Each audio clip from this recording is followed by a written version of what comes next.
सबैजनामा नमस्कार। तपाईले असार महिनामा खुलेको खाद व्यवस्था तथा व्यापार कम्पनीमा फारम भर्नु भएको थियो।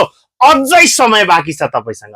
दशैं सक्यो, तिहार अब 2-4 दिनपछि सकिनेछ र तपाई यदि अहिले पनि सोच्दै हुनुहुन्छ परीक्षा कहिले होला भने एटलिस्ट तपाईसँग कार्तिकको पुरै महिना छ। कार्तिक महिनामा परीक्षा हुँदैन। किन नहोला भन्नुहुन्छ भने 15 गते सार्वजनिक संस्थानहरूको चौथो तहको लागि चाहिँ लाइसेन्सको रहेको छ। सो जुदाउँदैन लोकसेवाले र त्यसपछि जम्मा 2 वटा शनिबार हुन्छ र परीक्षा मिति अहिलेसम्म नतोकिएकोले सम्भवतः मंसिरको पहिलो वा दोस्रो हप्तामा तपाईको परीक्षा होला।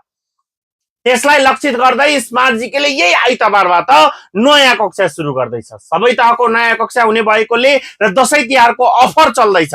तसर्थ 30% छुट लिनलाई आजै व्हाट्सएप बटनमा मेसेज र फोन कल गरेर कमेन्ट बक्समा आई एम इन्ट्रेस्टेड लेखेर र नम्बरमा कल गरेर कक्षा लिन सक्नुहुन्छ। न्यूनतम शुल्कमा अधिकतम सर्भिस दिने स्मार्ट जीकेमा daily live class, recorded video, PDF notes लगायतका विभिन्न सुविधा भएकोले तुरुन्त कक्षा जोइन गर्नु होला भन्दै तपाईहरु माझबाट बिदा लिन चाहन्छु। हस्त धन्यवाद।